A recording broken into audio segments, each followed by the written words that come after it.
$250 on dirt, and then another $250 on park dust later on to cover the pathways.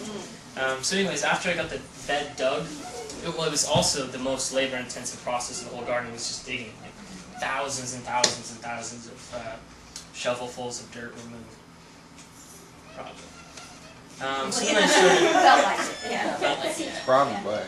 Yeah. So then, can you still see something? I'm fine. So, I've seen it. you've been there. I've been there. So then I started collecting bricks and wood and rocks and stuff to border the gardens, because after all that dirt is loosened up, there's a lot of air caught in between, so it increases in volume. Plus, because we added dirt to it, so it's raised up above the existing ground level. So I used different things to border it. So after I got those beds dug in, this is what it would have looked like at some times. Getting really aggressive with the dirt. And back in the truck, right into the garden, we're really lucky because we can fit the truck through the gates into the backyard and just dump good dark dirt right down on the dug up soil. These are my first 3 beds that I dug. And there they are, bordered and with plants from inside planted in them, which started growing really fast after we got them in the ground. A shot from the opposite side of the garden, same 3 beds. What time of year is this now, Kristen? These pictures are in May. Yeah, May is when we dug the first beds. We've had a really crazy Too many days that you had in May? Yeah, and I remember back in February or March, there was like a week that was just really hot, and we were like, yeah, right on, so spring's early. But it's been real difficult. Oh, I don't know where this came from, but this is me drinking coffee and working on my paper late at night. Well, it's coffee and not something else. There's 2 cups of coffee. 2 cups of Coffee with a coffee chaser. Was he late with his paper? No, these are pots of coffee that I would drink at night. I still stayed up all night multiple times writing the paper. I didn't. No. But I did, because that computer's in my room. Yeah, so she can hear the hum of the computer all night. So he's moving on to more beds. These are hexagon-shaped beds that I put in the middle of the garden. Earlier on, when I put these photos in order, there was maps of the garden that I wanted to show you, so you had an idea of how these beds were being dug. Was there a reason for the bed design, or just well, just considerations. Yeah, I used this shed in the back is square, and I used that as a reference to map my garden and transpose it onto a grid paper. By using strings, and then I mapped out the area, the available area I had to dig beds into, where I removed grass, and then started putting in beds. And yeah, I just kind of wanted a design where I could get a wheelbarrow around easy, have some areas that after plants had come up and have height would give depth to the garden, and kind of make some mystery areas, and it'd be fun at the end.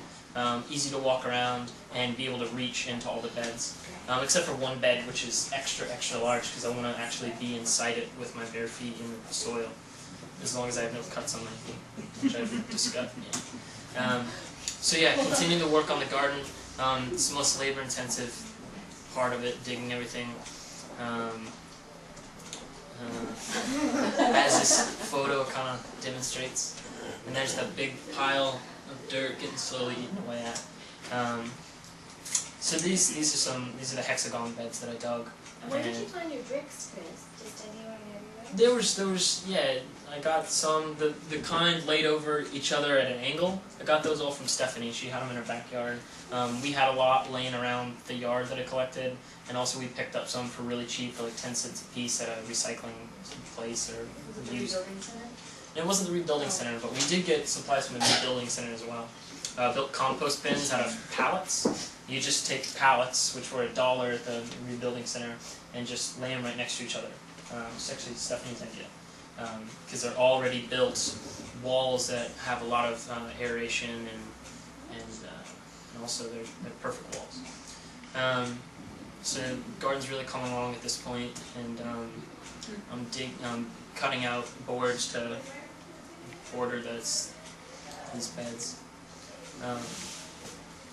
So it's really the final part of the garden was after I got these beds dug. Over here you'll see the 3 first beds that I dug, which you saw pictures of earlier, and these are the last ones. There's a big keyhole bed where I can walk inside. It's 4 feet in across at any point, and you can walk all the way around it to access any of it.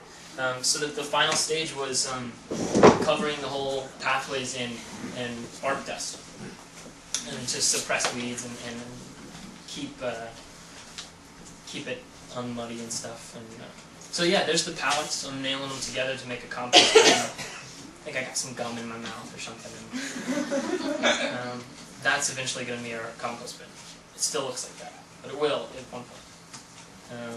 There's Nick. He's a huge help. He came into the garden a lot of times, and my friend helped me dig beds, plant things, and spread all that bark dust out. There he spread me.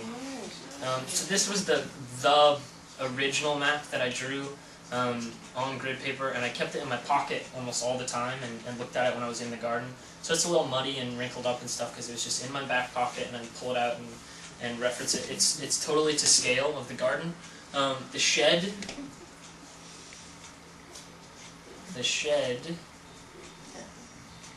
there it is, the shed, and those 3 long beds. I'm pointing at the screen like you guys can see. Those 3 long beds in the shed, and the 2 hexagon beds, keyhole, all this is in the map, except for the center, which I changed. You see I was going to do this kind of triangle looking thing, and I changed it to the keyhole so I would have an area to walk through in the center. So here's, I climbed up on the roof this morning, and I was on a ladder. With his thongs on. With my thongs on. In a thong. Flip-flops. I was in flip-flops and just a thong on top of the roof. So yeah, this is the garden as it looks right now. It's all this whole row right here is broccoli, cauliflower, and Brussels sprouts. So all a part of the cabbage family. And they're just huge as far as compared to when I put them out. Started indoors. They were just tiny little things. These are all tomatoes and peppers, and these are going to be eggplants right here, and they're all interplanted with carrots. Between these rows and these rows, these are interplanted with basil. And the reason I try and put these all as close to each other is I'm trying to put certain plants together that are beneficial to each other, which is a technique called, or method or philosophy called companion planting, which is that certain plants have attributes that are beneficial or not, or they may be harmful. So planting certain plants close to each other may hinder their growth or attract some pests that mutually they can be infected by. So you want to plant them far apart. Or plants could attract a pollinator that another plant really needs, so you'll plant them close together. Other plants may disguise their scent, making it hard for pests to find that plant. So there's a whole list of interconnected relationships between plants, and if you use those relationships in the garden, you can have them, they'll perform a lot of work that you won't have to do manually with sprays and machines and pesticides and all these things. Where did you find That list? I read a book called Carrots Love Tomatoes. There's a list in there. It was kind of frustrating for me though, because there's not a lot of explanations of why a lot of these plants are supposed to be with each other. And I think that's because a lot of companion planting has become folklore. Or from experience, people say, I've had really good luck with these plants together. But for the most part, there's really good examples of how plants do well together. For instance, there's a guild, and a guild is a group of plants that all function really well together, and they're all companions. And there's one group called the Three Sisters, which is it's a group of plants used by Native Americans and people on this continent known, which are corn, squash, and beans. And the way these grow together is that beans planted with corn will actually grow up the corn stalk, and they'll have a place to grow. They'll grow up on the corn, and they'll actually anchor the corn down so that it won't be blown over as easy. And also, beans are a legume, which is a family of plants that fix nitrogen from the air into the soil. So these beans are actively putting nitrogen, which is a essential element for plants to grow, into the soil to help this corn, which is a heavy feeding plant, to grow.